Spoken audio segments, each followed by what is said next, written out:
What's of most value, the rule or the relationship? And I think what we learned Sunday was that it's really the relationship that's the most important thing. I reminded us Sunday that the Old Testament rules, those 613 laws, prove to us that that's not what saves us.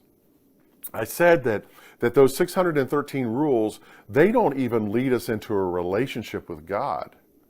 They're these just ambiguous things that the rabbis decided to just fabricate through the years and add on to things to try to clarify and to lead people into the way of life that they thought would lead to righteousness.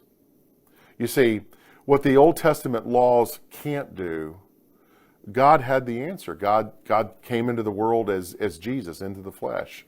And we see that as a way that brings it there. So imagine this for a second. So imagine that on one side here is kind of a mountain, and you're standing on the top. Here in the middle is a void, and over here is where God is on this other mountain. This void, there's no way to get to God where we are here to God over here.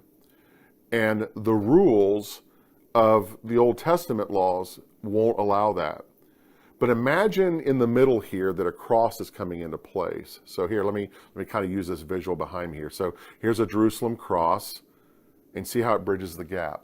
So it's Jesus on the cross that actually takes away what the laws were designed to do, and we see through relationship of what God's bigger picture was for us.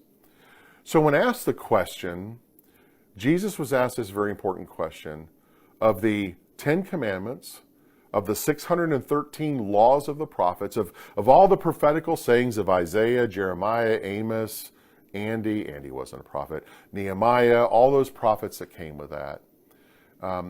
What's the greatest? I mean, what's the one or two or three or the handful of that? And I love what Jesus said. In fact, I think Jesus really welcomed that question because he said, you're getting it now. Even though you're trying to trick me, you're getting it.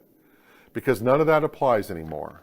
Now that I've shown who I am, now that I'm here on earth, now that I'm establishing this new covenant, the one thing that is of most importance is this: love God, love neighbor, and love yourself. Now think about that. Love God, love neighbor, love yourself. You see, this can be a choke point for us. Because sometimes we're not sure how much we can love God. We got stuff going on in our life. Can I really love God? Then there's somebody that we think who has wronged us, or we're jealous, or we're not real sure. Can we love our neighbor? And how about those who aren't happy with themselves? Don't like their image. They don't like who they become. They lack confidence. How can I love myself? Well, Jesus said, stop focusing on all the rules that we think are important. And that's what you have to get right. Love God, love neighbor, and love self. And that's where I think today we really need to be. What can you do? What can I do? What can we do to get to that point where everything in our life isn't about rules and regulations, especially in our relationships? But how can we love God, love our neighbor, and love ourselves? Hey, listen, this coming week's another great message in this series of Let's Talk. Join us on Sunday. Love to see you. God bless. Bye.